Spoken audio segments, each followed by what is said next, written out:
పెళ్ళైనా పండగైనా వేడుక ఏదైనా పట్టు చీరల ప్రత్యేక వేదిక వారాహి సిల్క్స్. రేవంత్ రెడ్డి గారు కేసులు పెట్టేది మా మీద, రోజు తెల్లారలేస్తే దాడి చేసేది మా మీద. రేవంత్ రెడ్డి గారికి రహస్య మిత్రులు బీజేపీ వాళ్ళని రాష్ట్రం అందరికీ తెలుసు. ఎందుకు ఇప్పుడు కేంద్ర మంత్రి బండి సంజయ్ గారి కొడుకును 9 రోజులు అరెస్ట్ చేయకుండా కాపాడింది రేవంత్ రెడ్డి గారు అని అందరికీ తెలుసు.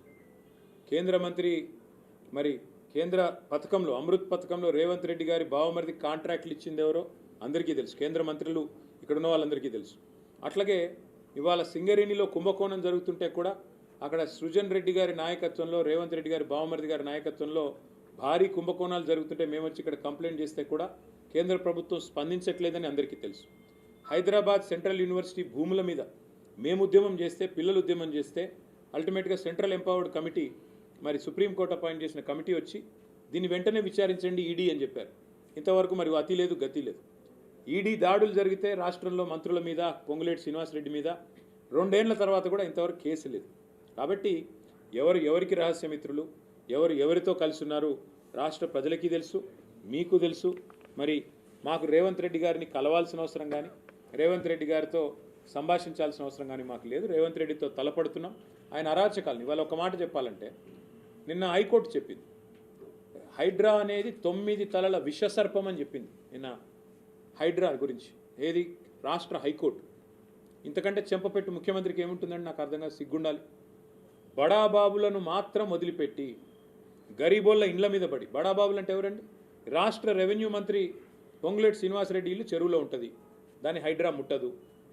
రాష్ట్ర ముఖ్యమంత్రి గారి సోదరుడు ఇల్లు FTLలో ఉంటుంది, దాన్ని హైడ్రా ముట్టదు. రాష్ట్ర మంత్రులు వివేక్ గారు, శాసన మండలి చైర్మన్ సుఖేందర్ రెడ్డి గారు, రాష్ట్రంలో ఇంకా కీలక నేతలు చాలామంది బిల్డింగ్లన్నీ చెరువుల్లో ఉన్న, శిఖాల్లో ఉన్న వాటిని మాత్రం హైడ్రా ముట్టదు.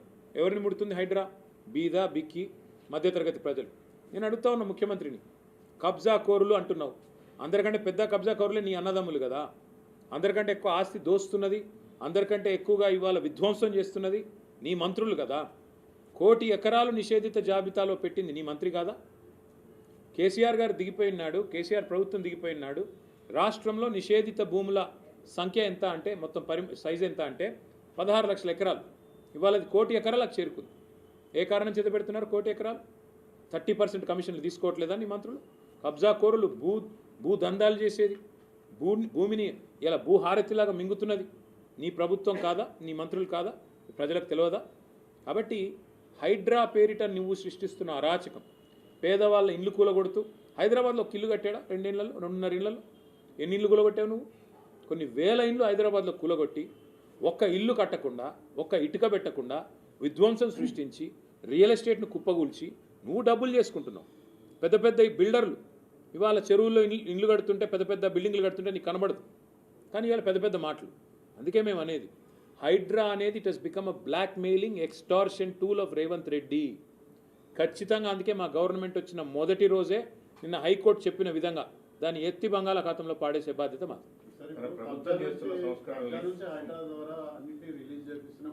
కబ్జాలు తిరుపతి రెడ్డి కబ్జాను రిలీజ్ చేయమనండి. తిరుపతి రెడ్డి కబ్జాలో ఉన్న శిఖం భూమిని రిలీజ్ చేయమను. అనుముల తిరుపతి రెడ్డి బిల్డింగ్ కూలగొట్టమను. రేవంత్ రెడ్డి కోస్గిలో కట్టిన, రెడ్డి కుంటలో కట్టిన ఇల్లు కూలగొట్టమను. మంత్రి వివేక్ కట్టిన ఇల్లు కూలగొట్టమను. మంత్రి పొంగులేటి శ్రీనివాసరెడ్డి FTLలో కట్టిన ఇల్లు కూలగొట్టమను. అప్పుడు నమ్ముతారు పేద ప్రజలు, నిజంగానే న్యాయం, చట్టం, ధర్మం అందరికీ ఒకటే. అంతేగాని కుకట్పల్లిలో బుచ్చమ్మ, ఆమె ఇంటికి స్టిక్కర్ వేస్తే ఆమె ఉరిపోసుకొని చచ్చిపోయింది. ఎవడిస్తాడండి ప్రాణాలు తెచ్చి? రంగనాథ్ ఇస్తాడా? రేవంత్ రెడ్డి ఇస్తాడా? ఏం మాట్లాడుతున్నారు? సిగ్గుండాలా. హైకోర్టు 65 సార్లు కంటెంప్ట్ ఆఫ్ కోర్ట్ ఒక అధికారి మీద చరిత్రలో ఎప్పుడన్నా ఉందా?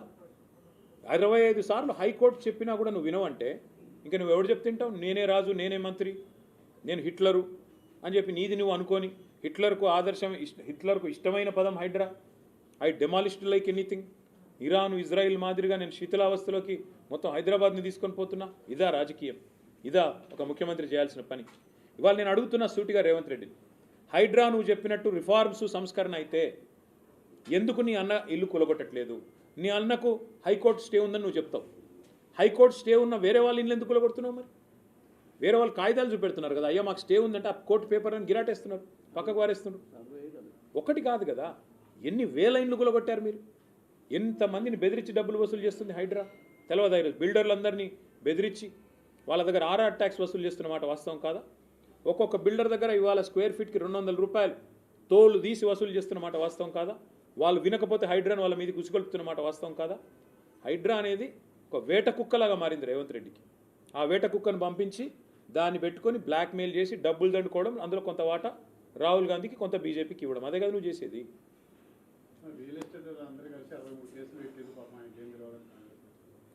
ఇక కోట్లకు కూడా ఏం తెలియదు అంటాడు. అంతా ఈయనకే తెలుసు. కోర్టులకు తెలియదు, న్యాయమూర్తులకు తెలియదు, న్యాయస్థానాలంటే గౌరవం లేదు. అంటే న్యాయమూర్తులు చెప్పినా, రాష్ట్ర హైకోర్టు చెప్పినా ఎంత పొగరు మీకు నాకు అర్థం కాదు. రాష్ట్ర హైకోర్టు చెప్పి 24 గంటలైంది, ఇంకా అధికారిని కొనసాగించవచ్చా? ఏమన్నా అసలు ముఖ్యమంత్రి గారికి ఏమైనా ఉందా ఇంగితం? అదే బ్రదర్, నేను అనేది అంటున్నా, హైడ్రా చేసే బ్లాక్మెయిల్, హైడ్రాని ఇంత వెనకేసుకొస్తున్నాడు అంటే రేవంత్ రెడ్డి ప్రతి స్కీమ్ వెనక ఒక పెద్ద స్కామ్ ఉంటుంది. ఆయన టీడీఆర్ స్కామ్ ఏం చేసిండో నేను ఇదివరకే బయట పెట్టిన సంవత్సరంన్నర కిందట. ఆయన అస్మదీయులు, ఆయన చుట్టూ ఉండే రియల్ ఎస్టేట్ బ్రోకర్లు మొత్తం హైదరాబాద్లో ఉన్న టీడీఆర్ అంతా కొన్నారు. ట్రాన్స్ఫరబుల్ డెవలప్మెంట్ రైట్స్ కొని ఆర్టిఫిషియల్ డిమాండ్ క్రియేట్ చేసి ఒక జీవో తెచ్చి 10% టీడీఆర్ వాడాల్సిందే అని దాని ద్వారా లబ్ధి పొందింది రేవంత్ రెడ్డి యొక్క అన్నదమ్ములు, ఆయన చుట్టూ ఉండే రియల్ ఎస్టేట్ బ్రోకర్లు. ఇప్పుడు మళ్ళీ చెప్తున్నా, హైడ్రా అనే అరాచక సంస్థను అడ్డం పెట్టుకుని రేవంత్ రెడ్డి గారు ఏదైతే చేస్తున్నారో నేను సూటిగా అడుగుతున్నా, నీ హైడ్రాకి దమ్ముంటే, నీ హైడ్రా నిజంగా సంస్కరణ అయితే ముందు నీ మంత్రుల ఇల్లు కూలగొట్టు. పొంగులేటి శ్రీనివాసరెడ్డి ఇల్లు ఎఫ్టీఎల్లో ఉన్నమాట వాస్తవమా కాదా? అట్లాగే వివేక్ ఇల్లు బఫర్లో ఉన్నమాట వాస్తవమా కాదా? అట్లాగే పట్నం మహేందర్ రెడ్డి ఇల్లు ఎఫ్టీఎల్లో ఉన్నమాట వాస్తవమా కాదా? కేవీపీ రామచంద్రరావు గారి ఇల్లు ఆయనది ఉన్నమాట వాస్తవమా కాదా? ఎన్ని ఉన్న ఎగ్జాంపుల్స్ ఇన్ని చూపెడుతుంటే ఇవేవి కాదు. అనుముల తిరుపతి రెడ్డి ఇల్లు ఎఫ్టీఎల్లో ఉన్నమాట వాస్తవం కాదా? కాబట్టి చట్టం అంటే అందరికీ ఒకటే తిరిగి ఉండాలి. చట్టం కాంగ్రెస్ వానికి చుట్టం, మిగతా బీదా బిక్కిని మాత్రం ఇష్టం ఉన్నట్టు కొడతాం, మా ఇష్టం కోర్టు చెప్పిన అయినం. తప్పకుండా తగిన శాస్తి జరుగుతుంది. రేవంత్ రెడ్డి గారి తల బిరుసుకు, ఆయన అహంకారానికి సమాధానం ప్రజలే చెప్తారు. బ్రదర్, నేను మళ్ళీ చెప్తున్నా, మేము ఈ హైడ్రా అనేది పేరు మార్చి డ్రామా ఆడుతున్నాడు ఆయన. గతంలో దాని పేరు EVDM, enforcement vigilance director monitoring, అది మేము పెట్టింది. డిఆర్ఎఫ్ అని పెట్టింది మేము. దానికి ఒక పేరు మార్చి అన్నిటికీ మార్చినట్టే, అన్నిటికీ రంగులు వేసినట్టు, సున్నాలు వేసినట్టు దీనికి కూడా వేసి పోజులు కొట్టడం తప్ప ఆయన పీకింది ఏం లేదు. కేవలం దాన్ని బ్లాక్మెయిల్కి వాడుకుంటున్నాం. జస్ట్ ఎక్స్టార్షన్, బ్లాక్మెయిల్, బెదిరించడం, డబ్బులు గుంజడం. Revanth Reddy is one of the biggest blackmailers కదా. అధికారంలోకి రాకముందే పెద్ద బ్లాక్మెయిలర్. ఆర్టీఐ అడ్డం పెట్టుకుని బతికినోడు.